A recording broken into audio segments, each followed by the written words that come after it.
Em um mundo secularizado, a política se torna a esperança. Aí tá o perigo? Bora conferir após a vinheta.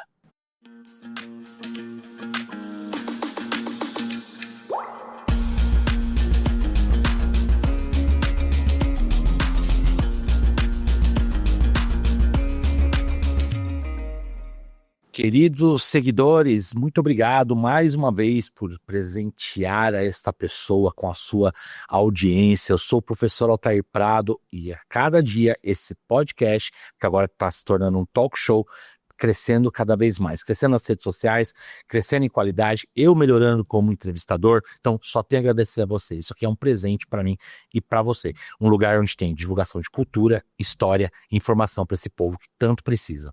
Não se esqueça, inscreva-se nas redes sociais, ó, tá crescendo lá. Todos os dias tem posts para você entender, para a gente manter o contato diário entre nós, além das nossas entrevistas no YouTube. Então, TikTok, Instagram, Facebook, Quai. Todo dia tá lá, eu apareço por lá, a gente que aparece e os meus entrevistados também.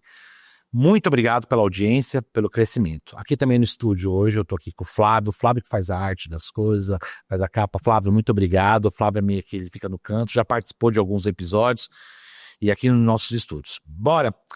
Quem me conhece sabe que eu sou uma pessoa muito determinada, né? E eu, quando chamo um entrevistado e essa pessoa lança um livro, eu acho chato. Eu acho desagradável não saber o que a pessoa está falando no livro dela, ela está me presenteando com a entrevista dela. Então, assim, pesquisei, final do ano era uma coisa ruim para comprar.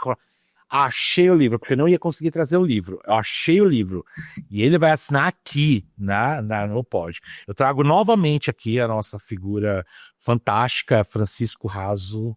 Francisco Raso para mim, é um filósofo, professor, mil utilidades, uma pessoa que eu tenho um carinho muito grande, uma pessoa que tem um respeito muito grande dentro da comunidade acadêmica, e eu trago porque ele é muito sensato nos seus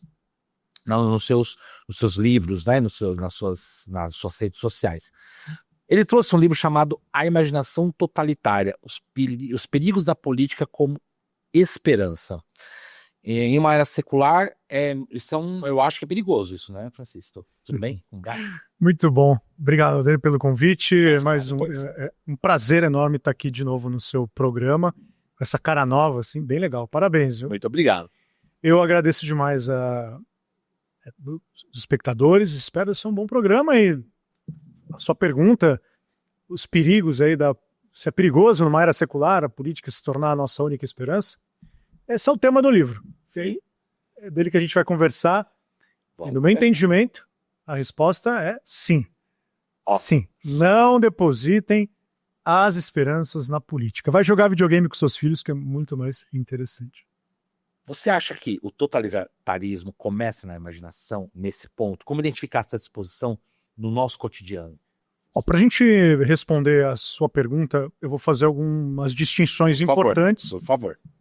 Porque eu dei esse nome para o livro, o que eu estava pensando como autor, como alguém preocupado com algumas questões, que é a seguinte. Eu, em 2016, fui convidado pelo editor Carlos Andreasa a escrever aí, mandar alguns projetos ali para a editora Record, que é uma editora interessante. A gente estava vivendo aqui no Brasil, pós-Dilma ali, 2014, uma onda de ascensão daquilo que a gente chama de direita no Brasil. Já estava um pouquinho consolidada, porque depois vem o Bolsonaro mais para frente. Então, só para mapear o contexto. Teve aquelas grandes manifestações, chamadas aí as manifestações por impeachment da Dilma. Sim.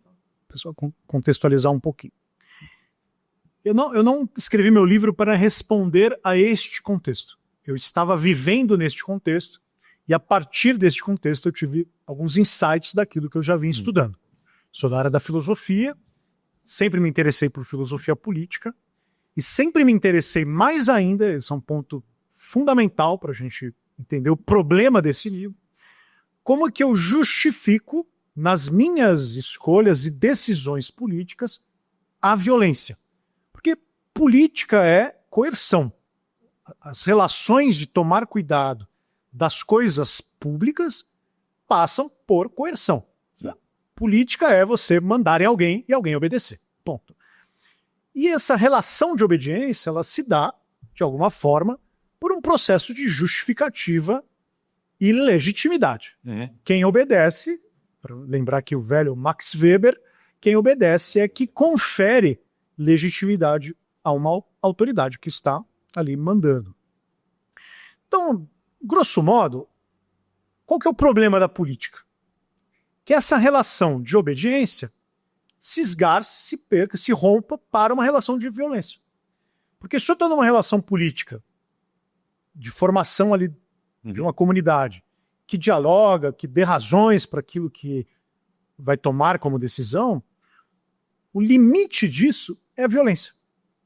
Só que acontece o seguinte, em determinados contextos, e não poucos, muitos contextos, a violência ela é permissiva. Você torna a violência um ato legitimado.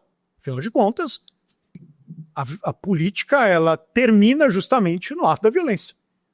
Porque é onde começa a guerra, e aí muitos autores, aqueles mais famosos, vão dizer que a guerra é a política por outros meios, para lembrar Clausewitz aqui. Mas não quero academizar muito, é só para a gente entender qual que é o problema do meu livro e por que a imaginação será importante. Então, o problema para mim sempre foi entender qual é o limite dessa justificativa. Ou seja, qual é o limite do ato que vai dizer, não, eu tenho que violentar mesmo. É assim, fogo no fascista. É isso que eu queria entender.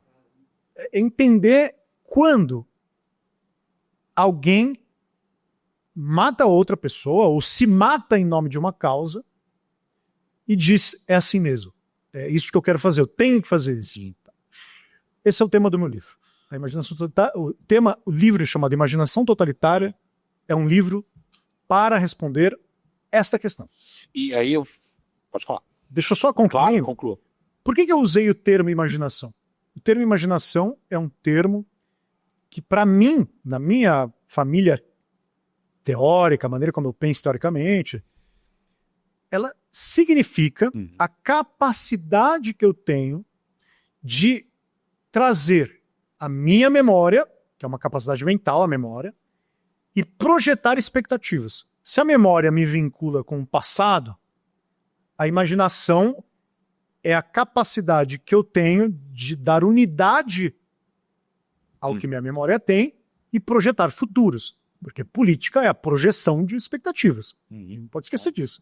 Toda decisão é uma decisão com relação ao futuro. O mundo melhor, as coisas devem ser, a justiça deve funcionar. A gente sempre projeta futuro. Então, Imagine John Lennon. Exatamente. Imagine, né, como um mundo sem país, as pessoas vivem sem religião. Então, aí a política, ela transita muito, ela depende muito dessa capacidade humana chamada imaginação. Então, a imaginação, para mim, ela é a capacidade de projeção de expectativa com o conteúdo da minha história, da minha memória. E totalitária aí significa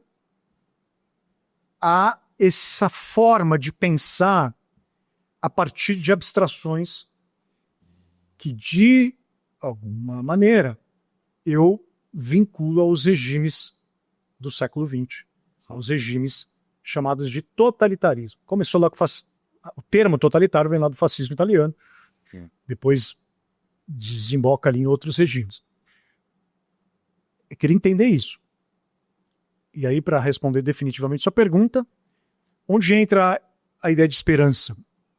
Ora, se o secularismo significa uma sociedade, uma cultura que perde ou dessacraliza-se, ou seja, ela perde a referência do alto, ela perde a referência para uma âncora que se apoia numa esperança lá em cima, o secularismo ele abre a brecha para que as esperanças se tornem aqui na Terra agora. Então, eu lanço a minha âncora de expectativa, de esperança, nos atos políticos. Porque já que eu não posso mais. Eu não estou mais apontando. Não é que eu não posso, né? Não, a gente mas já que não está mais apontando para o alto. Né? Não é mais o divino na expectativa do sagrado. Então, eu sacralizo o ato político, que não é novo na história, hein? Não esqueça que Alexandre o Grande se declarou faraó. Então, assim, essa mentalidade de sacralizar a política ela é muito antiga, ela é pré-moderna. Mas a modernidade ela é interessante, porque tem esse duplo eixo, o eixo da secularização e o eixo da laicização do Estado. É isso que eu quero entender como que as expectativas políticas hoje de esperança acabam justificando, então, violência. Mas, Francisco, a gente... Não, parece. A imaginação que é diferente de mentalidade. O Flávio está falando que a imaginação é diferente da mentalidade. Você não quis falar da mentalidade dos totalitários, e sim da imaginação das pessoas. É porque quando a gente fala... Se a gente fala em mentalidade, e a palavra mentalidade está muito associado ao enquadramento que certos grupos têm, e todo aquele conteúdo, a mentalidade de um totalitário. Podemos até falar assim, de certa forma, com relação ao meu livro, mas precisamente eu quis pensar numa capacidade que qualquer um de nós aqui, não só os totalitários, ele ou eu, enfim, você, aquele outro, mas uma capacidade humana. Então eu acabo neutralizando ou até chamando a responsabilidade para mim de que a minha imaginação também pode ser ela totalitária. Então é uma análise não de investigar o risco no outro, a mentalidade dele, mas também as condições de possibilidade da minha própria mentalidade. Por isso que eu escolhi uma terminologia que, neste sentido, ela é mais neutra. Porém, a gente pode falar assim, que o meu livro ele é uma análise da forma mental, cuja capacidade dessa análise é a imaginação, e não a razão, por exemplo. Não, eu percebi que esse livro já tem 10 anos, 12 anos? Em 2026, esse ano, ele completa 10 anos. 10 anos. Parece que foi feito ontem, você escreveu ontem, porque ele está muito atual. Acho que ele é um livro que realmente... Se você pegar ali hoje, não, Francisco escreveu para o contexto atual. Se você pegou na época da Dilma, batia também. Então, eu acho que esse é um livro, poucos livros se tornaram contemporâneos como esse aqui. É boa observação, eu gosto dessa observação. Concorda, Flávio? Me alegra essa observação, porque do ponto de vista do que eu quis escrever, do que eu estudei, do que eu estava interessado, eu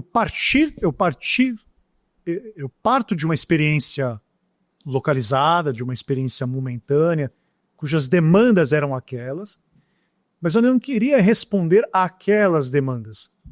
Aquele momento histórico, ele é um momento que serviu para mim para pensar que política no sentido mais universal, no sentido mais amplo, tem questões que precisam ser problematizadas, levantadas.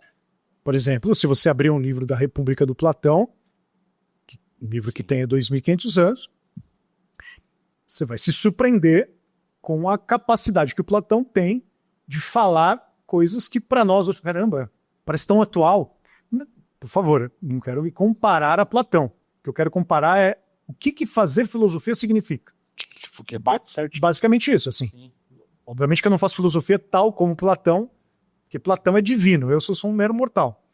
Mas a ideia é o seguinte, Platão, ele parte de uma demanda ali da democracia ateniense. Sim.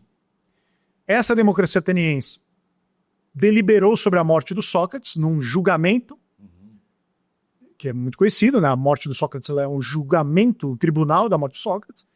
E dessa morte, dessa fratura, desse luto, para dizer assim, um luto com relação à morte do Sócrates, o Platão faz uma crítica a uma forma de poder político chamada democracia, aquela democracia específica, não há democracia hoje, mas aquela democracia, e daquela forma política específica, o Platão passa a refletir, então, como a política deveria ser no seu nível mais ideal. O que eu tenha feito, o que o Platão fez. Mas a metodologia filosófica é essa. Sim. Ela não se limita a ser jornalística. Eu não estou representando, eu não estou fazendo um trabalho descritivo do tempo. Não, eu acho, quando você pegar para ler, você vai ver assim, parece que ele está falando hoje. Se eu pegar daqui a 10 anos, parece que vai estar falando da atualidade. E você acha que a política sempre teve aí, mas a secularização, ela potencializou essa sensação de imaginário, que a política se torna uma esperança? Porque eu gosto de falar de secularização ainda, eu acho que ela é um princípio. Vamos entender uma coisa bem importante, assim, o que o mundo moderno ele traz? Muitas coisas. A modernidade, o iluminismo, quando a gente chama de modernidade, a gente tem que sempre pensar em dois eixos. O eixo histórico e o eixo da ideia, né? O que a modernidade é no conceito. A modernidade é um processo histórico de ruptura com o velho mundo, as tradições. Então, do ponto de vista da Europa, daquilo que a modernidade representou para a Europa, ela é, primeiro, uma ruptura com a forma tradicional em que a religião cristã, a cristandade, representava em termos de um mundo organizado pela ideia de que você tem uma religião universal, que de alguma forma representa os anseios daquele povo, mas lembrando que não existe países ainda. Então a igreja ela tem essa ideia de ser catolicizante, ou seja, ela é universal no plural, na pluralidade, ela unifica a pluralidade.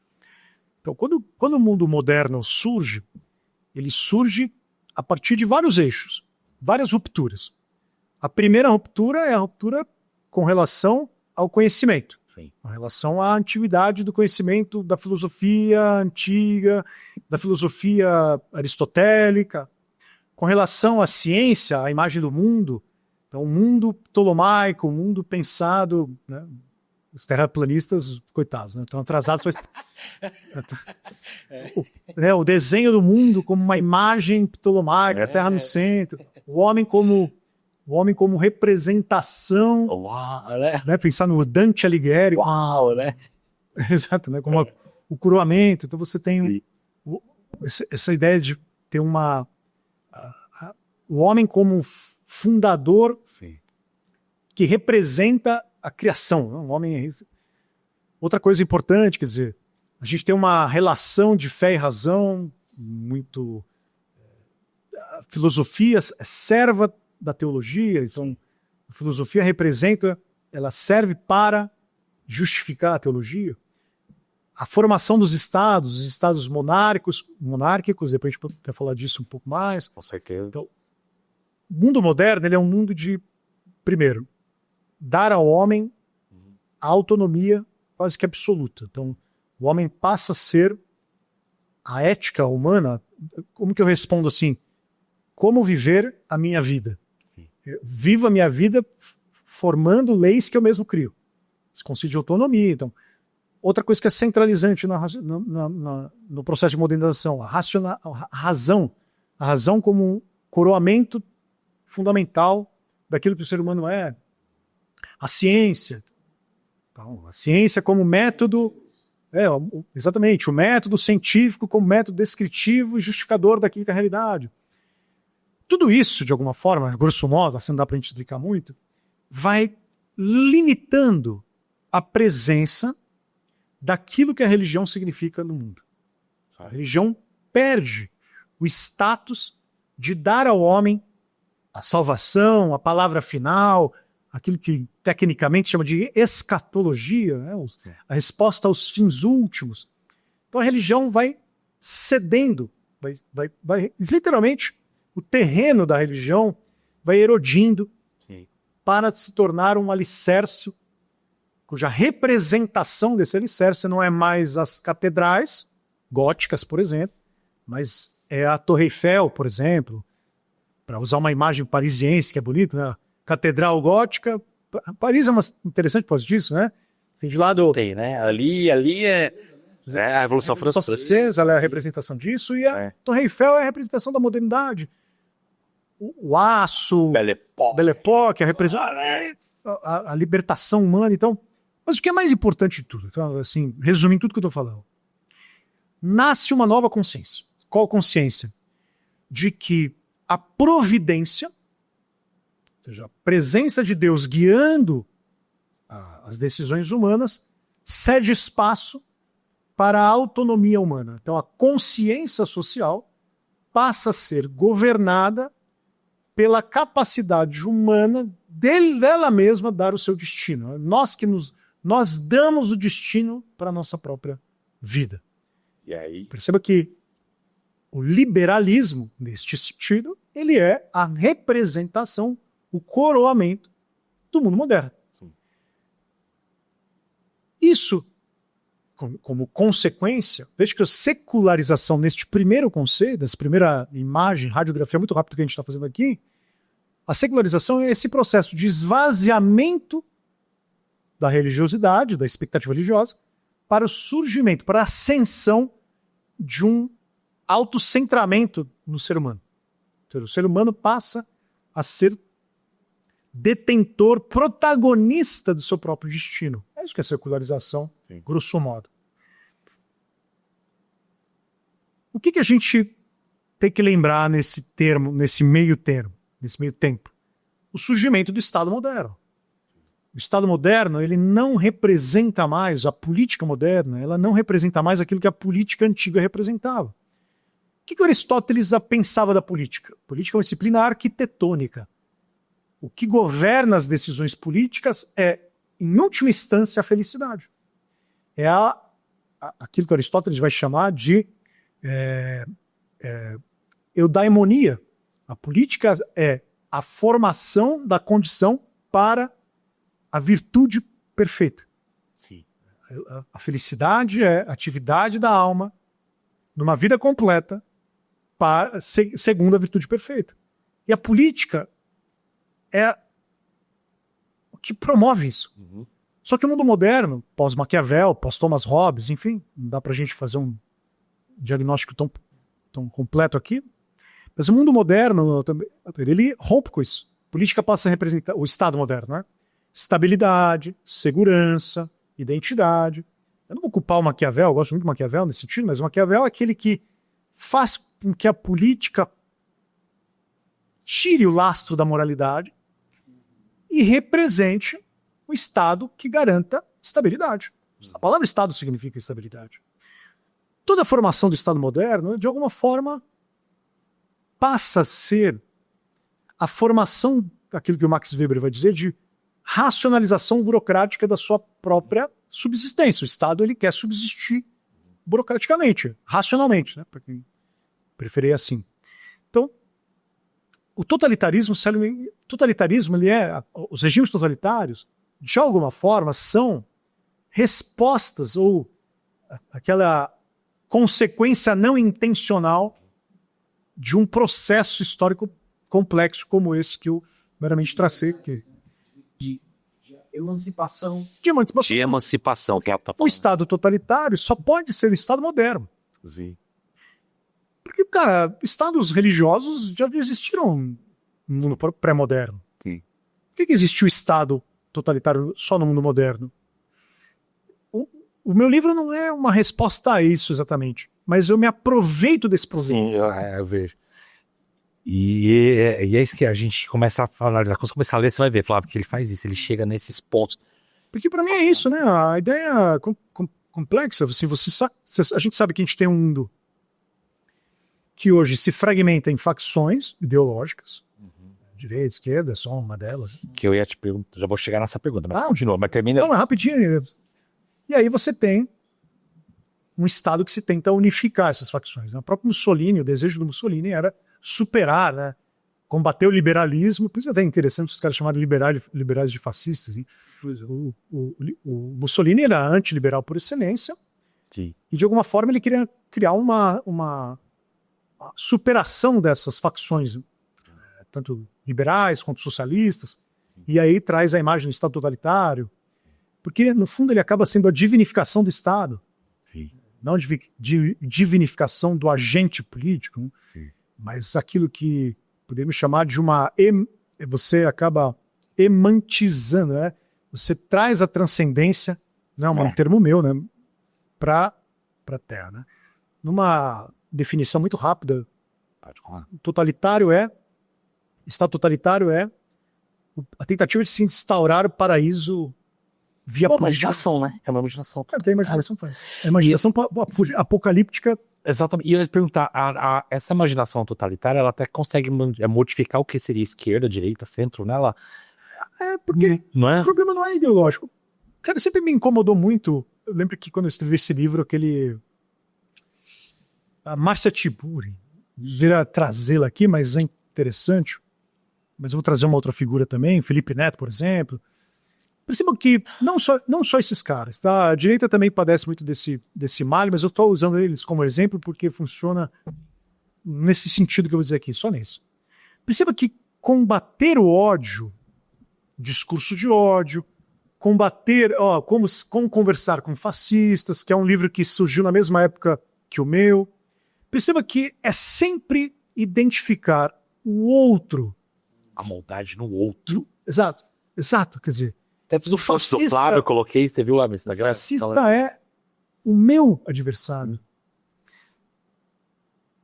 O que eu chamei de imaginação. O que eu chamei de imaginação totalitária é, primeiro, antes de tudo, aprender a fazer uma análise daquilo que eu mesmo sou capaz com relação. Mas são incapazes, não tem essa. Desculpa falar, não tem essa. Que, assim, eu também sempre corro, eu sempre me pego.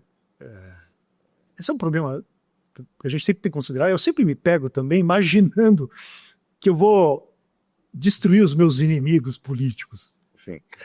Assim, a imaginação, cara, tá lá. Sou meio totalitário. Cara, assim, porque no fundo, a gente quer o inimigo, assim, o adversário, o outro, ele atrapalha a gente. Assim, o meu vizinho, ele me incomoda, entende? Sim. Eu não. Entende? Eu não incomodo. Não incomodo, né? Então, a política é um pouco desse arranjo de lidar com o outro, né? Sim. Um pouco não, a política é basicamente isso.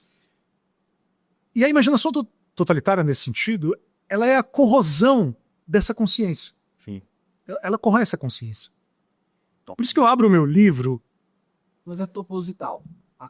Não é proposital. Na minha opinião, não. Ela é uma consequência aí, interessante. Um livro como falar com fascista. Eu acho que o Flávio falou assim, um livro falar como fascista, como que é? Porque eu acho que é um pouco, cara, na minha opinião, agora é uma opinião bem honesta, de verdade, sim, porque eu imagino.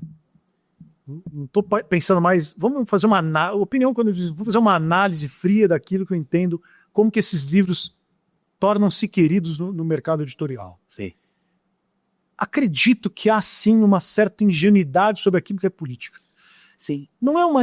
Claro que a gente não tem que examinar a intenção. Vamos ver como que é a intenção do cara, tal. Eu não sou muito de fazer isso, assim. A intenção do Felipe Neto é essa aqui, tal. Nem perde tempo. Eu acho que não se perde tempo analisando a intenção. Sim. A gente tem que analisar o discurso que está dado. Então, se for ver bem, a intenção é das melhores possíveis. Acho que a pessoa tem a boa intenção. Tudo tem uma intenção positiva, né? Sem uma intenção positiva. Para mim. Eu quero ganhar dinheiro, quero vender meus vídeos, quero vender meu canal, quero ver num país melhor, tal.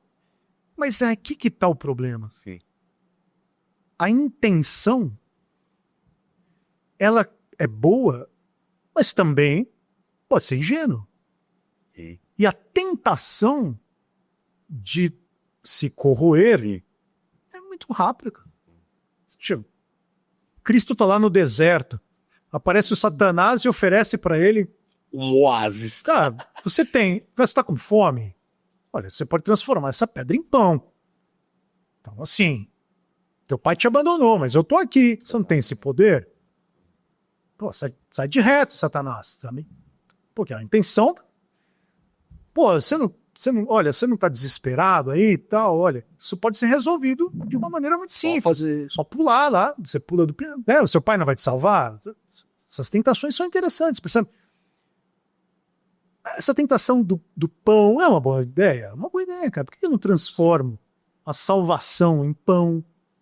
Por que eu não transformo o fim do sofrimento no ato mais complicado que tem, que é eliminar o sofrimento com o suicídio? Seu pai não vai se salvar? Então, se você se mata, tudo bem, velho. Por que você não quer poder? Eu te dou poder. Fala, tá aqui, você contempla todo mundo. Você quer poder? Você tem como ter poder. Então, essas tentações, elas são interessantes, porque ela fala aqui com a gente. Sim. Eu não vejo o adversário, pra mim, cara, é aquilo que Sócrates vai ensinar sempre a gente. Guardem sempre isso. Isso é uma lição que eu aprendi na minha vida política. O problema não sou eu fazer a injustiça. Assim, o problema não sou eu sofrer a injustiça. O problema sou eu ser o autor da injustiça. Sim. Esse é o problema. Eu vou na página 106, que eu fiquei muito impressionado. Você permite que eu leia o trecho sobre, né? Na Alemanha nazista de Hitler, também não foi diferente. Para usar a expressão dos historiadores, colocou Sol, o nome dele aqui é Frandler, autor da obra, 2 volumes, A Alemanha Nazista e Judeus, a fé no Führer possuía uma dinâmica que teria levado de forma bastante natural à necessidade de que o Estado e os órgãos do partido atuassem de acordo com as diretrizes gerais estabelecidas por Hitler, sem a constante necessidade de ordens. Mas por que eu estou lendo isso aqui? Porque tem a ver com o que está falando agora. Hitler era a salvação. Os alemães acreditaram que era a salvação. Você está falando de intenção positiva. E eu lembrei desse trecho que eu li do livro. A gente começa até a justificar o que aconteceu por uma ideologia, uma imaginação totalitária. Concordo, gente, isso é uma questão interessante, que muita gente fala assim, eu achei tão interessante essa parte ali. não se faz história do jeito que eu vou falar agora. O que a gente faz aqui é uma capacidade filosófica de pensar mundos possíveis. Sim. Mas a gente acha que todo mundo, eu sou democrata, eu sempre me policio isso, cara, sempre me policio. Para mim, a maior lição de política é pensar isso. Será que na Alemanha nazista ou em qualquer outro regime totalitário, quem seria eu? Quem seria eu? O que eu estaria fazendo? Toda vez que eu vejo alguém falando, não, eu sempre falo em nome da democracia, tá bom. Mas na época. Naquela situação, Sim. será que eu teria coragem suficiente para denunciar, para silenciar, Você dá resistência, para me né? resistir? Não. Como eu? Quais são as possibilidades? Porque a gente fala como se fosse... não, imagina, eu combateria o Estado. As coisas não são tão simples, não é só combater. Será que eu teria plena clareza de que a minha inteligência, as minhas crenças não estariam sendo perfuradas, corrompidas, alicerçadas por aquela mentalidade? Será que eu também não estaria reproduzindo e pedindo para que Barrabás fosse libertado? É muito fácil falar. Eu poderia ser escravagista? Não podia ter sido? É que assim, é muito fácil falar Quando você não tá na época. quando você Todo mundo quer ser olha... o Schindler. Eu seria o Schindler. Não, eu seria o mocinho da história. Por quê? A gente olha a história pelo retrovisor. A gente tem a possibilidade de fazer esse retrospecto. Falou, cara, aquilo foi errado. Errado por quê? Por quais condições? O que tinha ali? Como que eu analiso um conjunto de conceitos? Minha cidade era como? Porque na Alemanha as cidades nem sabiam que tinha campos de concentração. A gente tem que considerar estudos de psicologia social. Aquele Stanley Milgram, por exemplo, o Zimbardo, eu acho que é um autor que morreu recentemente, o Philip Zimbardo, escreveu um livro muito interessante chamado O Efeito Lúcifer. O Efeito Lúcifer é aquele deu naquele filme, depois naquele experimento da Universidade de Stanford, que ele coloca submetido ali os rapazes que vão ser polícia, outros vão ser eu fiquei sabendo disso. prisioneiros. Sim. Ele faz um sorteio ali para entender como que o contexto E a mente muda, né? e a mente muda conforme a posição do papel social que você assume. Então você assume um papel de autoridade, você muda o seu perfil com relação àquilo. Então tudo isso, a metodologia bem questionável, né? A gente pode questionar, mas tudo isso serve para a gente para sempre anotar, sempre lembrar que a política ela tem a tendência de terminar em tragédia. E uma das principais responsabilidades do percurso, né, do curso da ação política se dar em tragédia é você, velho. Tem. Assim, não pensa que você vai ser o sortudo, né? o unicórnio dourado, né, que vai resolver o mundo. É nesse sentido que política sempre a gente sempre deve trabalhar com a máxima desconfiança. Exatamente. De mim mesmo. Exatamente. Mas o milismo ou o ceticismo? Não. Milismo ou ceticismo, o Fábio perguntou. É boa pergunta, né? Para quem não sabe, Por favor. milismo é a expectativa, bem como Nietzsche defendeu, de que Nietzsche não é niilista, hein, gente? Muita gente... Aqui o Nietzsche tem a melhor definição de niilismo. Niilismo é quando os valores supremos da nossa vida são destruídos. Perdeu os valores supremos. O Nietzsche está fazendo diagnóstico do século XIX. Então, tá vendo? Olha, nossos principais valores foram destruídos. Então você acaba agindo, tanto faz. Então, Perdeu o valor, né? perdeu valor, então eu ajo sem valor nenhum. Então, tanto faz, qualquer coisa vale. Então a vida humana vale tanto quanto a vida de um inseto. Sim. O ceticismo, ele é uma metodologia de suspeita. Ele é uma metodologia de você levantar, né, a política como ceticismo, para falar do Michael Oakeshott. Aliás, política como esperança, política como ceticismo eu tirei de um autor chamado, um filósofo político chamado do século XX em inglês, chamado Michael Oakeshott. Essa política como ceticismo, ela é uma política que transita sobre a suspeita. Conservadora. Conservadora nesse sentido. Conservadora não no sentido de um apoio incondicional à tradição simplesmente porque a tradição é melhor. A Exatamente. tradição é o teste do tempo. Ela não se seduz fácil com as promessas da revolução. É isso que é ceticismo mesmo. Eu acho que a política, do jeito que você colocou aqui, também eu começo a perceber que ela não toma cuidado, ela transforma o oprimido e o opressor e acaba a ideia de vingança, porque não é justiça, vamos fazer justiça. O que eu percebo no mundo atual, Francisco, esse livro também ele me traz, que hoje está tendo um sentimento de o oprimido querendo virar opressor no sentido de vingança, não tem reparação nem justiça. Não é justiça. Eu percebo assim, eu pertenço a uma classe da qual sofremos muito, mas o Flávio sabe que eu não sou essa militância, porque eu acredito que eu gosto da igualdade. E hoje eu percebo que tem um sentimento de vingança. Não sei se é a sua intenção, mas o seu livro passa também. Existe uma obra, muito, muito bom esse ponto, existe uma obra que eu me inspirei bastante de um sociólogo francês, que eu recomendo demais, depois a gente pode até passar direitinho o nome, chama Jacques Sénilin. É uma obra que vai explicar, o nome da obra é Purificar e Destruir. Como as políticas fizeram uso do genocídio. Né? Sim. Como justificativa, né? Como que... E aí o Sénilin vai fazer uma análise bastante genealógica. Genealogia é buscar as origens das ideias, como isso...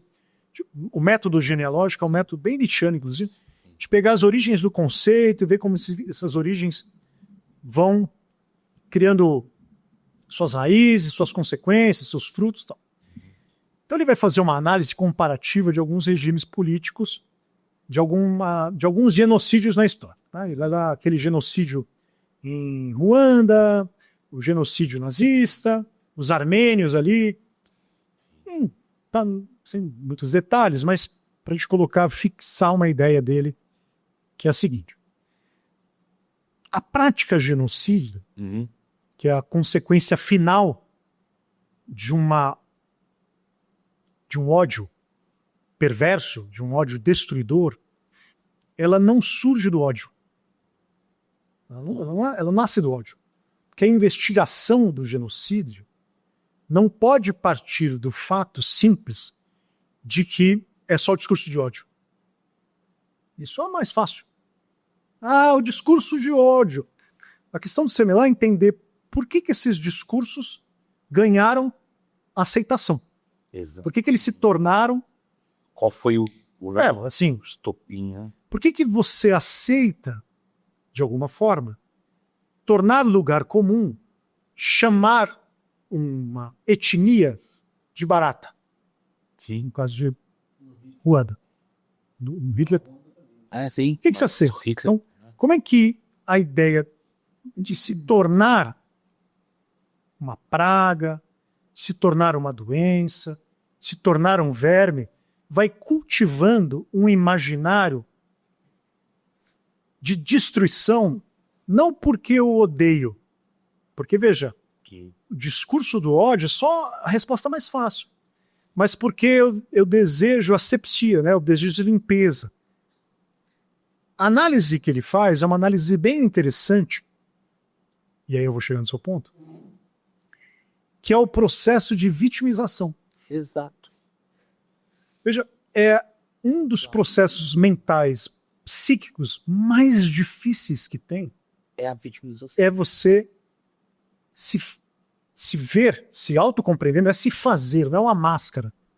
Não estou me mascarando, né? Eu estou me fazendo de vítima intencionalmente para... Não é isso. É que, de fato, há uma carga profunda de ressentimento, de medo, de angústia. Sim. E isso vai sendo germinada num processo complexo, longo, histórico e social, exatamente, de você fomentar internamente, fomentar com seus pares, até chegarmos no discurso do ódio. Cara, você já passou por muito caminhão semântico aí, né? Muita acumulação de mágoas, de amargura. Não é um processo assim, os nazistas odeiam os judeus. Bom. O branco odeia o preto. Ou vice-versa. Não é assim. Essa é a resposta fácil. Quando a gente, tomando o teu exemplo, hoje nós vivemos numa situação em que há muito conflito, se faz de vítima, porque o outro, essa sensação de se ver uma ameaça existencial diante de mim, a tua presença passa a representar uma ameaça existencial para mim.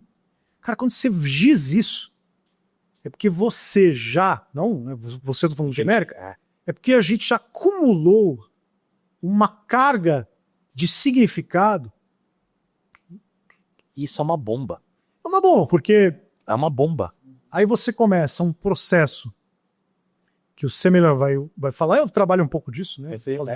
O processo de metáforas médicas.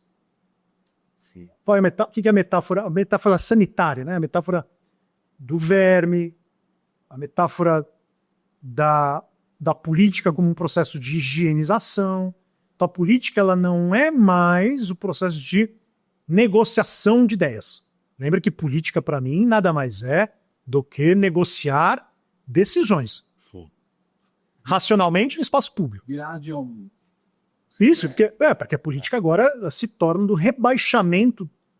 Veja que é interessante você ter falado o ad hominem, o ad hominem, porque já não estou mais nem tratando o outro como homem. Eu reduzo, né? Mas esse processo de redução é justamente o trabalho que eu quis fazer com imaginação totalitária. Se você abrir a epígrafe do meu livro, a epígrafe do meu livro, ela é uma das coisas mais importantes do meu livro. Sim. Meu livro poderia ter resumido na epígrafe. Pronto, não precisa mais escrever nada. Gente, você lê a epígrafe. Você entendeu a epígrafe do meu livro, dispenso você ler as 300 páginas. Sim. Porque todo o meu livro Sim. serve para você entender esse epígrafe. E foi a ideia que eu peguei. Foi o principal. Que é a seguinte.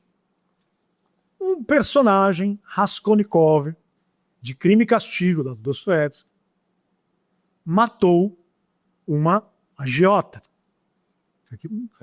Sabe que o Dostoiévski se baseou num crime real, né, que aconteceu. Tava lá querendo escrever. Fantástico esse exemplo que você colocou. Foi. Aí o Raskolnikov, que é um personagem importante, Crime e Castigo, tinha um temperamento racional extremamente sofisticado. Para quem não sabe, o Raskolnikov é aquele personagem que o Dostoiévski ele é antimoderno, né? Ele é o racionalismo ocidental à la francês, né? Sim. O Dostoiévski faz o seguinte, ele transforma este crime, na figura do Raskolnikov, seu personagem, numa disputa entre aquele que é o Raskolnikov, que justifica que ele é uma pessoa extraordinária. Para quem não lembra, o Raskolnikov escreveu um artigo, ele era estudante de direito, ele escreve um artigo dizendo que existem homens extraordinários e homens ordinários. Alexandre o Grande e Napoleão são homens extraordinários. O que homens extraordinários fazem? Fazem a história. São protagonistas da história. Perfeito. Para serem protagonistas da história, o que eles precisaram fazer? Matar muita gente. Eles mataram muita gente. Então, uma das consequências da macro-história para ser extraordinário é ter a coragem de puxar o gatilho da história, né? Você vai lá de algo, né? Você vai lá e, olha, eu sou Napoleão, então tá bom, né? Eu tô disposto a pegar a minha ideia, levar as últimas consequências. As últimas consequências, cara, é matar a gente. Não pense que as consequências de suas ideias é criar o paraíso, tá, gente? Você vai ter que... Pois é. Okay. E o Raskolnikov falou, olha, é o seguinte, o cálculo para ser extraordinário tem como ônus a morte. Mas eu não quero ser extraordinário no sentido macro. Não preciso ser Napoleão. E se eu for extraordinário no sentido micro? Se eu for extraordinário no meu condomínio, no meu bairro? E se eu for extraordinário nas minhas relações interpessoais, uma escala menor? Se eu conseguir ser extraordinário numa escala menor, eu também sou extraordinário. E o Raskolnikov escreve um artigo no livro do Dostoiévski, tá lá. Desculpe me alongar, gente, mas é... Tá ótimo, não? Ele escreve um artigo justificando que ele é um cara extraordinário. Agora, ele precisa pôr isso à prova. Como que ele põe isso à prova? Tem uma senhora, que a agiota, ele é inquilino, né, dela, e ela é uma pessoa perversa, é uma pessoa que só pensa em dinheiro, é a pessoa daquela... Sabe aquela... A pessoa que só pensa em dinheiro, tem um vício, né? Eu sei, Me fugiu, ó. Ganancioso, né? Da avareza, da mesquinharia, ela representa tudo isso. Então, esta senhora, ela é a representação de um distúrbio para o mundo se tornar melhor. Se essa pessoa não existir, o mundo vai ser melhor. Exatamente. Então, o que o Raskolnikov planeja? A morte dela. Então, ele faz todo o planejamento da morte dela. Que ele é um cara extraordinário, né? Uma pessoa extraordinária, e vai lá matá-la. Só que quando ele vai matá-la, machado mesmo, né? A cena é brutal. Quando ele vai matá-la, aparece junto com ela uma outra pessoa. Ele não planejou a presença de outra pessoa. Ele vai lá e mata outra pessoa. Ele mata as duas, né? Esconde lá toda... Tenta esconder o crime e tal, as joias... Enfim, resumindo. Ele passa o resto do livro transtornado. Caramba, planejei uma coisa, não tinha isso, um plano. Isso vai corroendo ele. E uma das personagens mais importantes dessa obra chama Sônia. A Sônia, ela é filha, ela se prostitui, ela é filha de um cara que é alcoólatra, bem russo mesmo, né? Essas novelas russas. As coisas... Bem novela. O pessoal acha que novela mexicana é uma grana. Deus. Então, o pai é alcoólatra, ela se prostitui para ajudar na família, enfim, e o pai rouba dela. É bem interessante. Né? E a Sônia, ela tem um coração muito puro. Ela é o emblema da pureza, é o símbolo da pureza. que o Dostoiévski, muito sagaz, colocou numa moça que tem essa vida bem complexa. E o Raskolnikov e ela tem um carinho muito pelo outro, o amor ali esse amor pelo zeloso mesmo, esse amor que transborda, esse amor não de sexual, né? O amor que é o amor espiritual mais sublime, que ela representa isso para ele. Ela começa a conversar muito com ele, tem uma das cenas mais bonitas dessa aula. Estão ali na mesa, ali conversando e tal, e ele confessa por que ele matou esse momento da confissão é lindo, né, cara? Ele confessa para Sônia por que ele matou por que ele foi autor do crime. E na confissão ele diz: matei porque ela era um piolho. Matei porque ela era só isso. Uma escória, ela só um piolho. Então você percebe que não é só matar porque eu odeio, entende? Não é só Tem uma construção. Cara, existe uma construção, uma justificação. Claro que eu estou falando de uma novela, que o Dostoiévski está analisando a psique essa psicologia de um tipo moderno que se justifica e tal. Esse é um problema muito sério no sentido de que eu alço a autonomia absoluta das minhas regras em mim mesmo. E eu falo uma coisa, eu acho que a secularização, eu vou voltar um pouco nela, que eu acho que a política não tem, se tivesse, me corrija, ela tinha um controle inibitório, porque parece que quando entra a razão, e a minha razão é minha, eu perco o controle inibitório, então eu posso fazer o que eu quiser com o outro, e isso também é um pouco muito perigoso, porque se eu tenho um controle inibitório, um cabresto, para usar esse termo, a gente tem um limite. Você acha que essa imaginação totalitária também tirou esse controle inibitório? O que você acha disso? Então, você ia falar... A gente precisa ir bem complexo. Porque tem uma coisa, Francisco, se a gente cortar aqui, por mais que as pessoas falem na religião, a religião é importante. A sociedade precisa. É o que eu acho, né? Não sei, assim, vamos lá. A gente falar de religião é entrar numa seara bem complexa, mas não tem como fugir para falar de política. Exatamente. A gente tem que entender que religião em si não é, para mim, a resposta. Ter religião... É claro que a religião, do ponto de vista da antropologia, ela é um aspecto bem importante do tecido todo cultural e muito mais importante, inclusive, que a própria política, que o próprio Estado. Quando a gente pensa em religião, vamos pensar em religião que nos formou. Sim. Eu prefiro pensar nestes termos. Qual a religião que nos formou como sociedade? O cristianismo. Então, politicamente, o cristianismo é uma religião fundamental.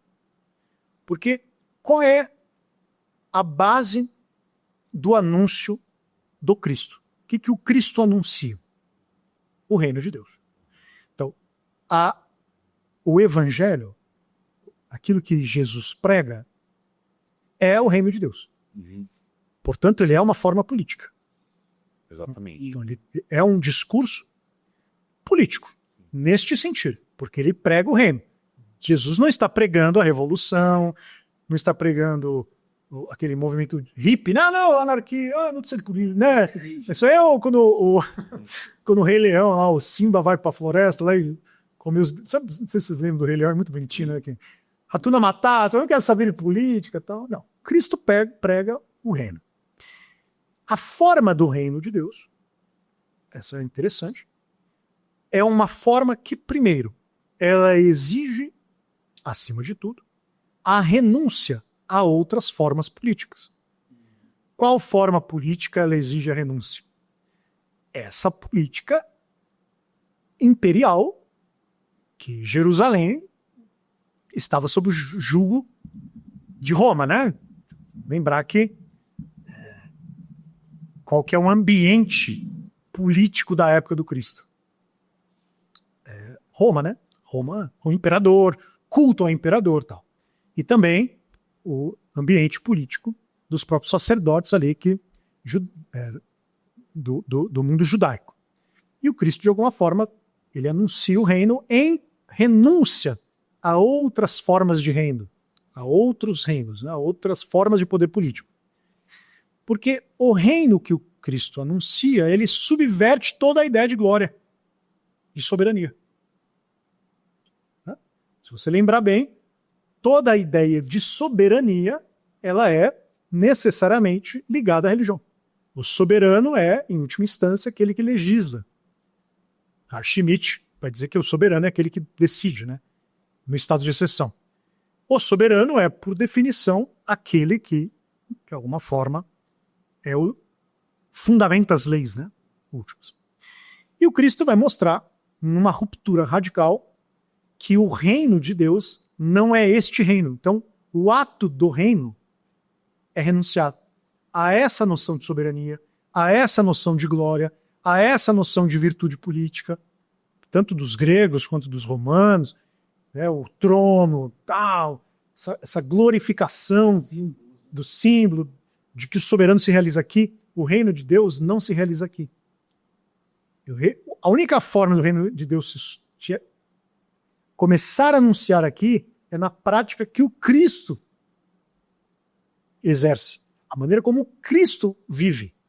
Seria uma espécie de lado visível do anúncio do reino. Então, as suas práticas, aqui não quero entrar em polêmica eclesiológica de igrejas e tal, mas a formação da igreja, né, como instituição, independente de ser católico, tá? Eu sou católico, mas não quero entrar em detalhes aqui para não criar essa polêmica específica agora, mas a formação da igreja como instituição, ela é o lado visível, instituído, organizado, do reino de Deus, que é renúncia ao Estado político. Ele se impõe, ele se opõe. O que o Estado, o que o Cristo inaugura? O Estado laico. Porque ele esvazia na sua morte de cruz, ele esvazia na sua morte a ideia de que a glória se dá no trono, porque ela se dá na cruz. Sabe, a glória não se dá no trono, ela se dá na cruz. E essa cruz passa a representar justamente entre aspas, né? O fracasso político, entre aspas, porque é fracasso político em relação a esse contexto. O fracasso político de um reino que está se realizando ou que se realizaria. Triunfalista. Né? O reino de Deus não é assim. O reino de Deus, ele é subverte. Então, a religião aqui, cara, que você perguntou, estou respondendo nesse sentido, a gente precisa definir qual a religião. Quem? O cristianismo, no meu entendimento... Eu falei o cristianismo, acho que como... Politicamente, ele é, ou ele pressupõe esse aspecto trágico que é a cruz. O trono de Deus, ele é um anúncio, é uma promessa que não se cumpre efetivamente aqui. Ele se cumpre aqui como esperança. Sim. Porque o que se cumpre aqui, de fato, é a consumação do próprio Cristo na sua prática. Exato. Agora, o que se não pode, esse é o limite do Estado, percebe? Porque quando você declara esta forma específica de fé, essa forma específica de fé, ela barra o Estado, ela é soberana ao Estado. Percebe? É claro que isso gera várias tentações. Então eu posso ter o Estado vinculado a essa forma da religião. Então eu acabo cristianizando o Estado, como muitas vezes aconteceu. Tudo isso é possível. Agora, a gente não pode se abrir mão do fato de que, do ponto de vista cristão, a política ela não é triunfalista nunca. Eu chamo isso de realismo trágico. Né? Não? Sim. Então eu assumo, quase que Agostinho, né, do Agostinho, aquele filósofo Santo Agostinho importante, as duas cidades. A cidade dos homens e a cidade de Deus, governadas pelos dois amores. Sim. Dois aquilo que depois o Maquiavel vai chamar de os dois humores, né? O desejo de mandar, o desejo de amores de si, o desejo de poder, da opção, o desejo que é comum, sempre você usa, né? Ele não tem o lado inibidor, não tem esse lado... Sim, ele e o amor de Deus, que é o lado inibitório, né? Assim, eu não posso chamar o lado inibidor da tentação política de outro desejo. Sim. Ele não pode ser que me inibe politicamente, na minha opinião, não pode ser um instinto. Ele tem que ser uma graça, ele tem que ser a capacidade de eu compreender tudo isso num tipo de racionalidade. E esse livro fala, mas o ser humano, na real, ainda não está preparado para ele. Ele não tem. Ele precisa, acho que, de algo a mais e tá mexendo. Não sei se a impressão que eu tenho tão legal, que o Flávio tem uma visão, tem um outro, eu acho legal. Acho que nunca vamos estar. A gente nunca vai estar preparado. Porque você falou uma coisa que é verdade. Parece que o ser humano ele não conseguiu distinguir. Ele precisa de algo que o controle. Porque você. Né? A gente precisa ser bem consequente com o que você está falando. Não é que é algo que controle, nesse sentido de ter alguém controlando, tomando decisões. É que é um atributo na estrutura da consciência humana que nós temos a vocação, né? Nossa vocação da nossa consciência é uma vocação para o espiritual.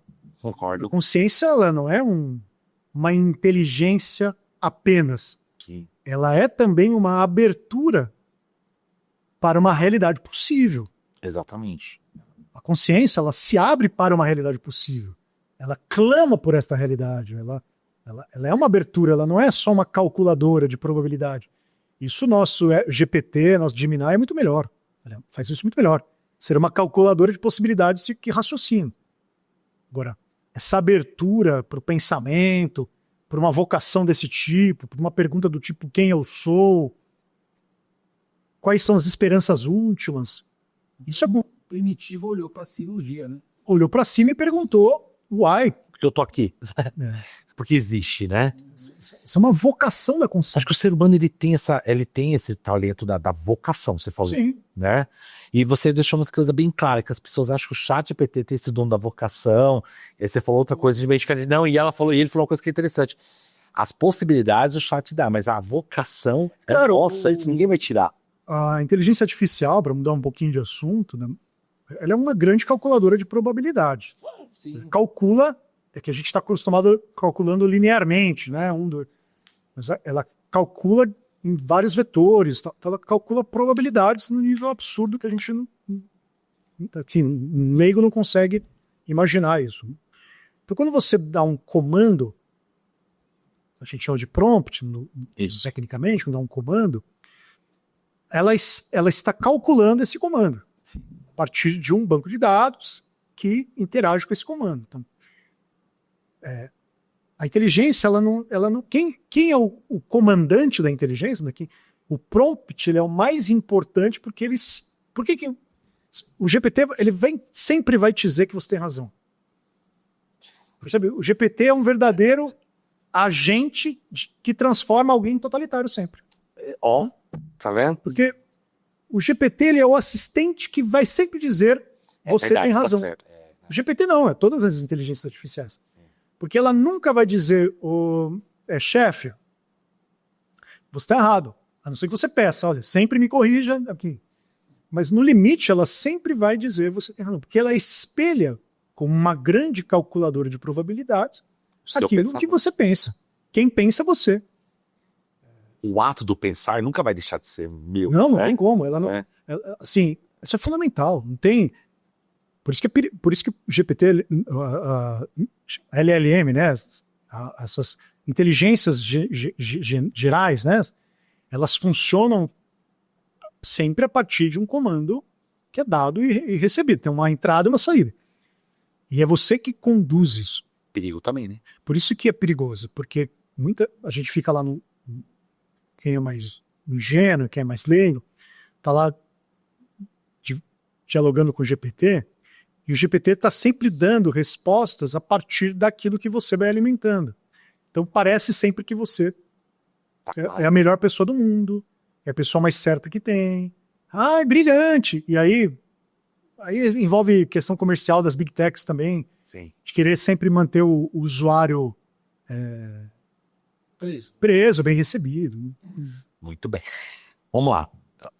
O que se perde quando o indivíduo concreto é substituído pela ideia abstrata de humanidade, que eu achei que tem também no seu livro, que é muito bom. Cara, essa é uma pergunta interessante e fundamental, porque ela responde também, sem toda aquela volta que eu dei, esse problema hoje das inimizades factuais das nossas ideologias. Então, a formação das inimizades no espaço público passa justamente por um processo de abstração. Um exemplo muito simples. Tô lá conversando com o meu amigo, fazendo uma live lá com o meu amigo. A gente tem meu amigo tem, na verdade, um jornal, chama Não é Imprensa, e eu colaboro com o jornal dele, o Diogo Chiuso, um abraço aí, grande amigo. Ele tem lá um jornal. O Danilo Gentili, exatamente. Eles têm lá o NEM. Eu sou um colaborador. Eu quero dar um exemplo concreto. E aí a gente sempre faz algumas lives, sempre faz uns pequenos vídeos. E assim, dos temas que eu gosto, assim, não tem interesse em fazer isso, é analisar discursos, seja da esquerda, da direita. E aí, esses dias analisamos lá o discurso do Jones Manuel. Isso vai dar um bom corte. Jones, toma uma cerveja junto, meu querido. O Jones Manuel, ele tem uma... Muita gente, muitos seguidores do Jones Manuel, tal, começaram a nos atacar.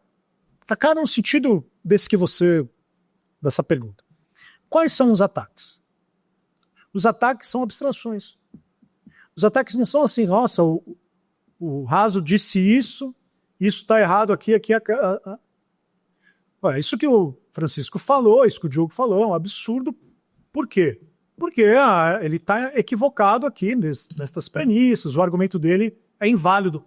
Ele não conhece o Jonas aqui, não leu este texto, o texto carece aqui. Então, o debate público, ele é um debate que exige isso, né?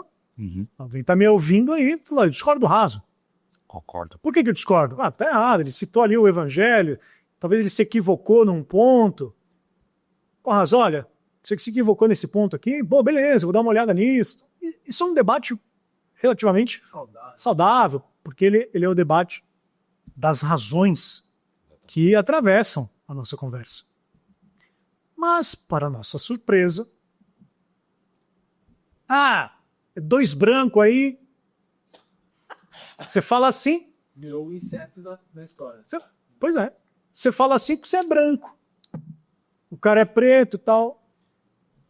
Assim, perceba que isso é uma abstração. Total. Ele não está... O interlocutor ali, o cara que está comentando, ele não está observando se eu estou falando ou não estou falando. Ele está observando um tipo que eu represento. Um tipo que eu represento numa estrutura que supostamente ele acredita que é assim e que historicamente se formou, então ele tem uma resposta teórica à formação social do Brasil, em que ele cola em mim uma crença que ele tem, porque essa teoria respondeu para ele que eu sou um cara privilegiado historicamente. Sim. Por que eu sou privilegiado? Porque eu sou de um tipo étnico. Sim. Que historicamente a teoria dele diz que eu sou privilegiado. E acabou aí, não existe mais nada. Então, você não tem espaço para você. Não há nuances, não há um entendimento do que significa uma coisa ou outra, não há nada. Acabou os seus nuances. Não interessa. Isso não há interesse. Você é branco, acabou. Eu sou branco e represento uma coisa, uma ameaça à existência dele. Ele é preto e representa uma coisa. Então, cara, eu tenho absoluta certeza que se eu sentasse, por isso que eu brinquei aqui, se eu sentasse com o Jones Manuel, tomasse uma cerveja, falaríamos de coisas que a vida fala. Pô, cara, discordo do seu comunismo, pô, não sei, talvez talvez ele me convença que o comunismo seja realmente... Pode ser. Pode ser, não sei. Agora, eu jamais... tenha 2 Joanos, um com a câmera desligada e um aliado. Pode ser sendo 2 Jones, um com a câmera desligada, outro com a... Agora, eu jamais... Pois é, o backstage e o frontstage. Né? Eu jamais diria Uma coisa assim. que o Jones Manuel tem um argumento ruim porque ele é do Piauí, porque ele é de Teresina, sei lá, eu sei que ele é do Nordeste, né? Não lembro direito. Mas, cara, isso é um absurdo falar isso. Sim. Você precisa, pensa, falar isso, verbalizar. Esse cara aí tem esse sotaque de nordestino. Portanto, esse sotaque traz alguém de formação precária. Cara, é basicamente fazer isso. Sim. Quer saber? Encaixa o exemplo do que aconteceu no Big Brother. Eu não vi, cara. Não vi. O Flávio tá falando que ele caso Big Brother, não sei. O que você perguntou? Uma falando, você tem que se juntar a mim. Mas... 2 moças pretas, uma tem falado assim, se junte a mim, outra falou, não vou me juntar. É o que acontece comigo, Flávio. É o que acontece comigo, Flávio. Você sabe disso, que acontece comigo também, eu passo por isso. Entendeu? E eu sofro porque eu não sou um rótulo, cara. Então, a questão do rótulo, ele é uma tag ali moral, né? Você está tagueando a pessoa, categorizando a pessoa moralmente. Acabou, ela não pode ser mais nada. É complicado nesse sentido, porque tua pergunta vai... Sim. Isso faz parte daquilo que a gente chama de políticas identitárias. Sim. Para quem está ouvindo a gente, vamos lembrar de uma questão aqui importante. Quando o marxismo surge, lá no século XIX, o marxismo tradicional, ele está organizando o problema do empobrecimento rápido da sociedade industrial. Sim. Então, o marxismo ele é uma resposta teórica à sociedade moderna industrial. E o Marx, muito sagaz e muito inteligente, tá? Nesse sentido, ele se apropria de uma série de teorias, inclusive a hegeliana, do teórico Hegel, Marx é um alemão importante, fez filosofia na Alemanha, na época, no auge, onde a Alemanha era, assim, a melhor produção intelectual possível, o Marx se formou naquele período. Idealismo alemão. Então, o Marx se apropria daquilo que a gente chama de dialética hegeliana. Se apropria, e tem a sua própria dialética, né? O Marx, ele também tem ele pega a dialética e força a dialética a uma forma diferente da dialética chamada de materialista. Não quero entrar em detalhes, porque isso é super difícil, mas basicamente a dialética hegeliana, não a marxista, tem um pressuposto que está lá na Fenomenologia do Espírito do Hegel, que é uma obra super complicada de ler, de 1830 e pouco, que é a seguinte: a dialética do senhor e do escravo. Então, a relação dialética, historicamente, se dá por uma relação dualista de disputa de reconhecimento. Eu não posso ter uma ruptura total entre o senhor e o escravo. Eles precisam coexistir num movimento, historicamente, por Hegel. É super difícil explicar isso, tá, gente? Mas só para eu entender. Então, historicamente, o processo de reconhecimento entre as pessoas se dá por uma disputa entre senhor e escravo, entre aquele que manda e aquele que obedece, e aquele que se liberta, aquele que depois se apropria do outro, etc, etc, etc, e numa longa marcha para chegar ao espírito absoluto da encarnação do Estado moderno de liberdade através de uma liberdade que supera esta disputa. Sim. O Hegel vai... Então, o Estado moderno, né? A forma do Estado legal, né? Sim. Cujas leis não se dá mais na disputa, se dá pela razão. Vamos lá. O Marx se apropria, uma parte do marxismo, claro, se apropria dessas ideias. Cara, estou filosofando master aqui, tá, gente? Maravilhoso. Pode. O Marx se apropria para ler a sociedade moderna capitalista industrial.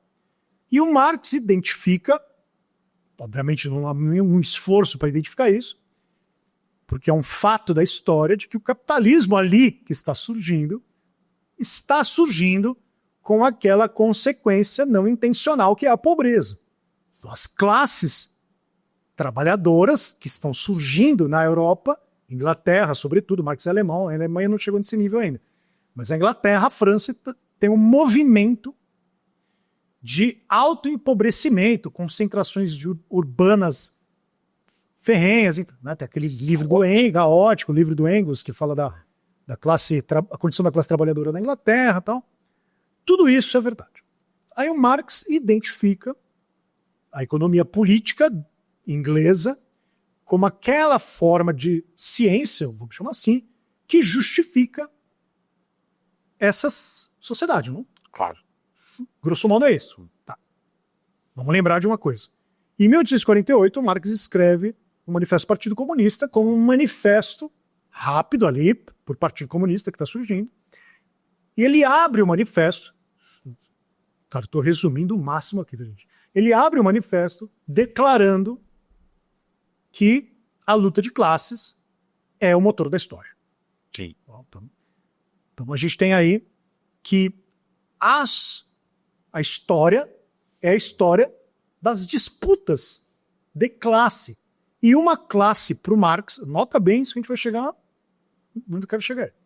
E a classe para o Marx, para o marxismo tradicional, representa objetivamente relações de natureza econômica, material. Eu não participo de uma classe por um gosto, por simpatia, mas por economia. Porque eu estou objetivamente parte dessa classe. Tem várias classes. No mundo industrial, as duas classes são protagonistas da luta de classe, é a classe burguesa e a classe operária. Pois bem, toda essa história, a marcha dessa história, passa pelas revoluções comunistas. Então, as revoluções comunistas, a mais famosa revolução comunista é a Revolução Russa, é uma revolução que de alguma forma adapta essas ideias do Marx, via Lenin, então não dá para entrar em detalhes. Essa revolução se esgota historicamente na década de 60. Sim. Porque começam outras revoluções. O marxismo ele vai perdendo este interesse material. Esses movimentos estudantis em 68. Cara, aí quando chega na queda do Muro de Berlim, aí a coisa desanda total, fim da União Soviética, tudo isso gera um desconforto enorme, acadêmico, nos militantes, tá? Novela bem ampla aqui, de que classes já não representam mais os anseios da luta política. E aí começa uma distorção. Aí, Em 60 já não teve construção de novas classes. aí é que não se... O protagonismo agora, ele já não é mais o protagonismo das classes.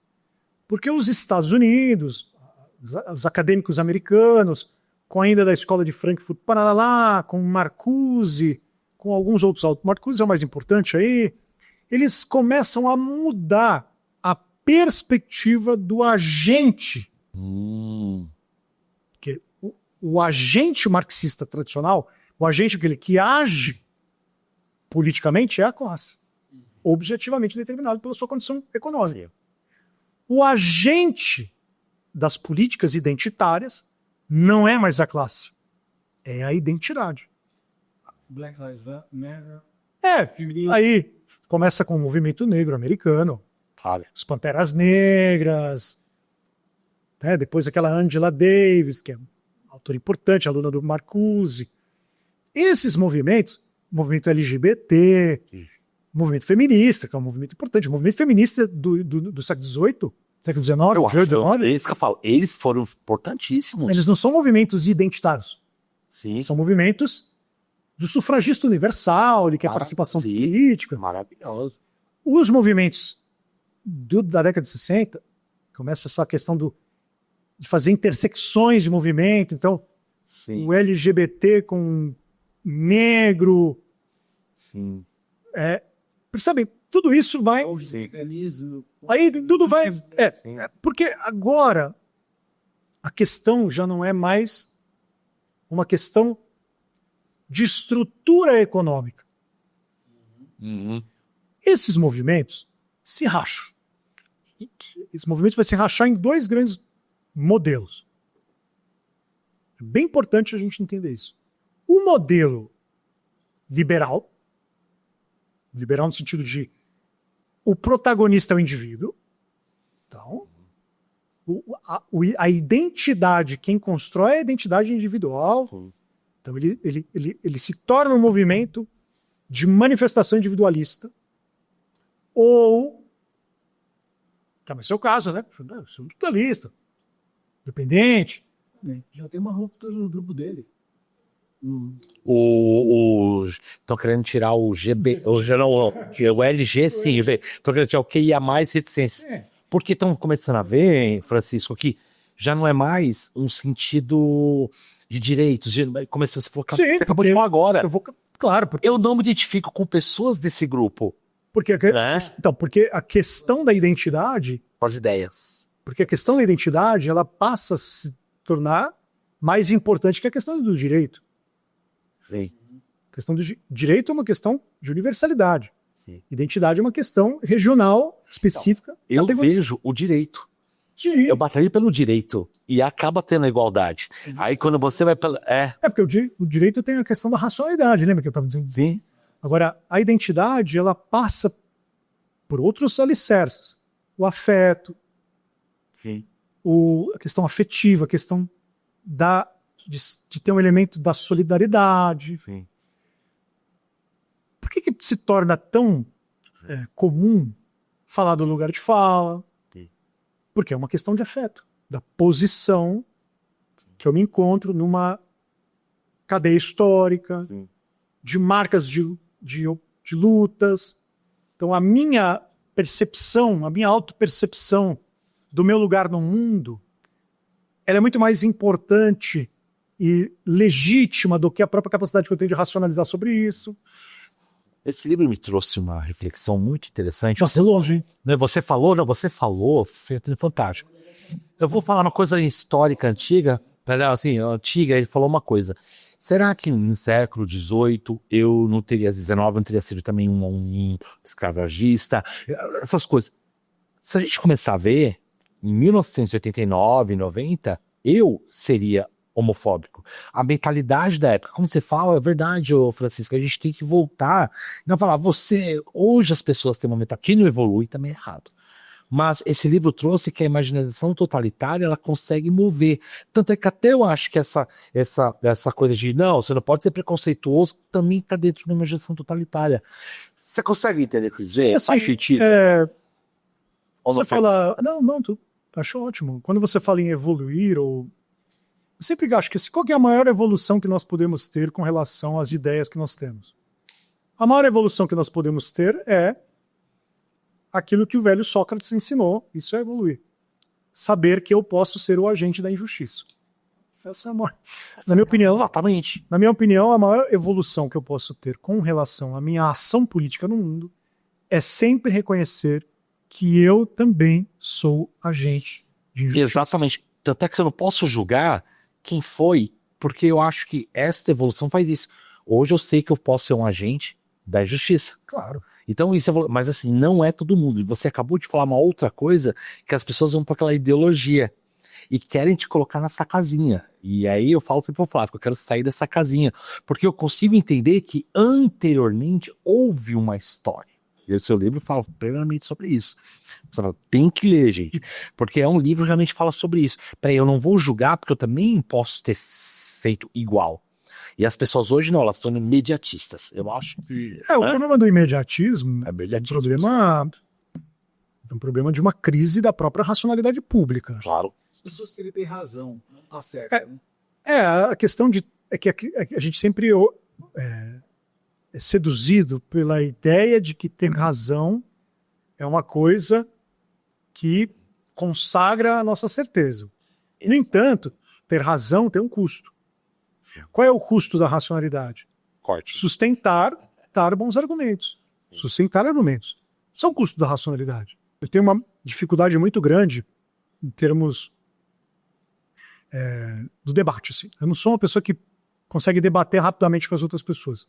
Se eu estou numa mesa de debates, eu não consigo ter sabe hoje está muito comum, 30 pessoas contra um.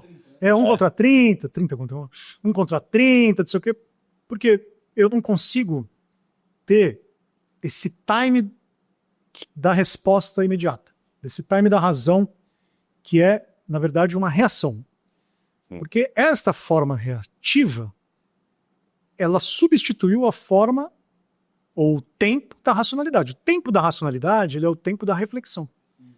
E o tempo da reflexão, ele demora. Muito. Então, se eu tiver que debater com 30 pessoas, só serve ao exibicionismo. Que também hoje está aí, né? É o exibicionismo. É o show. É o show. É o show, é exibição. Estou exibindo, na verdade, não um conhecimento, estou exibindo uma habilidade. Sabe que se for para exibir isso, eu prefiro ver caras que jogam xadrez com olho vendado com 100 pessoas. Sabe? Bom, melhor ainda. Uma coisa. Agora, o tempo da reflexão é um tempo diferente, é um tempo que, infelizmente, por isso que eu falei, ter razão é custoso. Porque ter razão, o benefício de ter razão é você descobrir que as suas ideias são ideias absolutamente irrelevantes. Sim. E a gente vê muito nas redes sociais, né, Flávio? Aquela coisa também de É. eu gastei tanta energia Eu gastei tanta energia, o Flávio tá falando, numa tese que alguém validou. pra alguém para matéria. Claro. E hoje a gente Viés de confirmação. E a gente precisa da validação de mas peraí, da validação tem que ali. E a gente acaba esquecendo que ele tá cheio, né, nas redes sociais, as pessoas com razão. E eu tenho pavor disso. Se você perceber bem, eu tenho observado bastante alguns debates em redes sociais, eu participo bastante, eu gosto. Quem quiser me segue lá no meu, Você vai deixar aqui depois? no meu X, no meu ex-Twitter, Francisco Hatzman. Já. Eu tenho observado muito, eu gosto muito de ler o que pessoas de outra. Por exemplo, sou católico, gosto de ler protestante. Eu tenho uma tendência. Sempre gosto de ler pessoas que pensam diferente. Eu acho legal porque eu gosto de fazer o seguinte exercício. Eu gosto de entender o argumento do oponente. Eu acho que esse é um esforço que a gente tem que fazer sempre. Mesmo que eu passe raiva, fazer uma análise de raiva, caramba, porque quando eu era mais jovem, eu queria responder imediatamente. Sim. Reagir. Reatismo, né? Isso. É. Ser reativo. E hoje em dia eu estou tendo uma postura mais cautelosa. Mas não porque eu me tornei melhor, não, tá? É só porque eu tenho aprendido a ter paciência, ter aprendido a ler melhor. Sim. Que é a seguinte. Eu tenho reparado numa coisa interessante. Muitas pessoas que fazem esse exercício julgam e escrevem a partir sempre da sua própria experiência. Uhum. Eu vi tal coisa. Logo eu invalido ou valido a minha tese pelo que eu vi. Vou dar um exemplo bem simples, tá? Que aconteceu. Eu até escrevi um artigo sobre isso. Uma parte aí da esquerda, uma parte pró-governo, estava elogiando o governo Lula, né? Defensores do Lula querem fazer de tudo para elogiar o Lula, claro. E eles estavam pegando, olha, tô aqui no aeroporto, olha como tá lotado. Pô, tô aqui no shopping, nossa, como o shopping tá cheio. Tá vendo como esse governo Foi bom, né? É isso que eu tô dizendo. É isso que eu tô chamando de validar a minha tese pela observação. Cara, isso é uma das coisas mais fascinantes que tem se você olhar para o debate público. Porque quando você está vendo a partir do recorte da tua experiência, isso não tem validade absolutamente nenhuma. Ele só informa um dado recortado pela tua própria expectativa, pela tua experiência, uma visão sua, que você preenche a partir, tá vendo? Olha só, o governo, como é bom, o aeroporto está lotado, as pessoas estão comprando no shopping, como o shopping está cheio. Porém, Essas pessoas precisam considerar, numa análise um pouquinho mais fria, sem empolgação, fria mesmo, isso é racionalidade, isso é o ônus da razão, né? Sim. Dá trabalho. E o bônus também. Porque essas pessoas que estão lotando o shopping hoje, primeiro, é sazonal, é final do ano. Tem outros momentos o shopping também sempre tem. Dia útil, né? 13º. Sim. Segundo, qual é o grau de endividamento dessas pessoas? Você tem esse dado imediato? Tem, esse dado não é imediato. O dado imediato do endividamento doméstico, ele só vem depois, só vem no terceiro trimestre. Sim. Ou no segundo, não sou economista, enfim. Mas não é um dado imediato, percebe?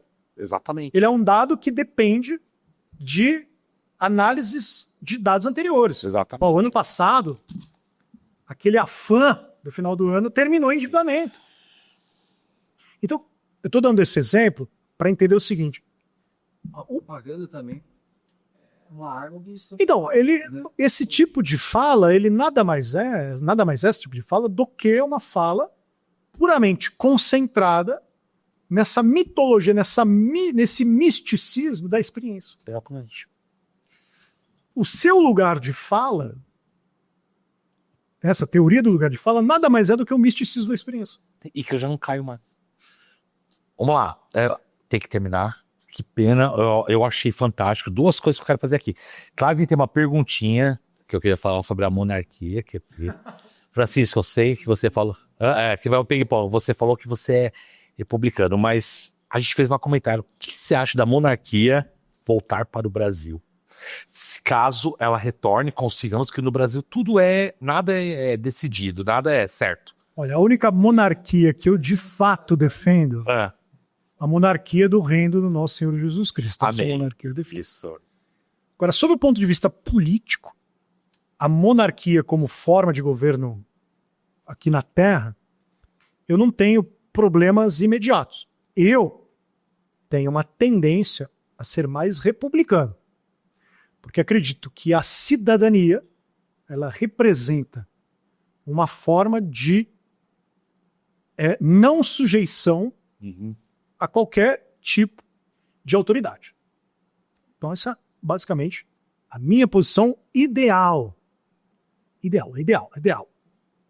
O Senhor Jesus Cristo como reino no trono e, do ponto de vista político, o Estado ser humano, ser uma república.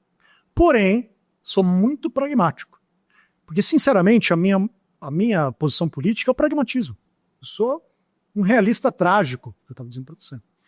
Então, se o Brasil, a monarquia, tem muito mais a ver com o povo brasileiro, tem muito mais a ver com a história do Brasil, eu não tenho problema nenhum em chamar a família real de meu reino, meu Vossa Majestade. Porque é melhor chamar a família real de Vossa Majestade do que o anel do Xandão, do Alexandre de Moraes. Cuidado com esse corte. Não, ótimo. Porque se for para ser monarquia, que seja uma monarquia historicamente consagrada, dentro de uma tradição monárquica, familiar, porque a monarquia, ela é, na verdade, as pessoas se enganam, a monarquia não é o reino do rei, é o reino da coroa. É o reino do monarca, da família do monarca. Então, assim, neste sentido, o Brasil poderia ser, no meu entendimento, muito melhor monárquico do que republicano. República história, né? Sem totalitarismo. Sem totalitarismo. Quero que você assine aqui. Posso. O pessoal do MBL, como o partido inicial, eles colocaram um símbolo da bandeira monárquica brasileira. Sim. O que você acha sobre esse movimento que estão... O MBL vinculando bandeira monárquica, o Flávio... Olha, eu não tenho nenhum interesse de falar do MBL aqui, porque de alguma forma já estive muito ligado ao MBL, nunca fui do MBL, mas sempre tive algum tipo de relação, quando era um movimento questionador, um movimento que se tornava opositor às forma como a política era, seja da Dilma, seja do Bolsonaro. tenho muitos amigos lá dentro do MBL, já dei muitas palestras lá. A partir do momento que o MBL se tornou um partido, eu me afastei completamente, porque se tem uma coisa que eu não sou é vinculado a nenhum partido. Como eu disse, eu tenho 2 partidos. Um é Nosso Senhor, o outro é Palmeiras. Então, eu, assim, nesse sentido, você me pergunta, não me sinto nem um pouco desconfortável responder, mas eu só estou fazendo essa... Tá. Para não ofender os colegas. É muito mais uma estratégia de propaganda partidária, transitar com uma juventude que tem afinidade monárquica. Mas é o MBL tentando falar para outras camadas, para outros setores ali do seu eventual e potencial público. O que não há problema nenhum também fazer isso do ponto de vista da estratégia política. Você assina pra mim aqui. Ah, claro. Aqui, ao vivo aqui, assinando meu livro. Tentei pegar um pra você, não deu, porque não sei, porque é difícil de pegar. Demorou, pedi em dezembro. E aqui terminamos com essa... A Francisca, muito te agradecer por essa aula, por esse livro, gente. Adquira esse livro, vai explicar muita coisa que está acontecendo com o nosso país, inclusive. O Brasil é até um pouco atrasado nisso, já está aí. E eu quero agradecer a sua presença, a presença do Flávio aqui no Sabe o Quê? Uma entrevista marcante, onde falar com pessoas... É isso que eu acho que o Brasil precisa hoje. E eu acho que o intuito desse programa é esse. Então você não vai achar... Você não vai achar... Obrigado. Você não vai achar que aqui só fala de tal coisa. É tudo. Então assim, traga, leia. E te agradecer de coração, sendo o Silvio desenvolveu uma segunda vez, que vem a terceira, a quarta, a quinta. Estou sempre à disposição. E só muda pro Corinthians. Não, vai aí, beleza. E eu adquiri. Então, a gente termina por aqui. Um grande abraço. A única dívida que eu quero ter com você é o cafezinho. O cafezinho, né? Tá bom, isso. E agradecer por hoje. Foi fantástico. Espero que vocês tenham gostado também. Curtam, comentem. Coloquem lá, se não é seguidor, quer dar uma olhadinha, é uma entrevista fantástica. E aguarde os cortes dos shorts. Um grande abraço, fiquem bem, até mais, tchau, tchau. Você tem dificuldade de aprendizado, tem TDAH, qualquer dificuldade, achou o lugar certo, porque inglês, espanhol e português é com a Study Station. E português, principalmente nos dias atuais. A gente estava conversando com a Grazi aqui. Seguinte, siga o QR Code, ganhe desconto, porque idiomas hoje não é mais luxo, é necessidade. E um Prado falando da imobiliária Prado, a Prado Seguros, Prado Imóvel, cuida do seu imóvel, quer alugar? Alugar também, seguros também. 33 anos no mercado, não é para qualquer um. Então, siga o QR Code e ganhe seus benefícios.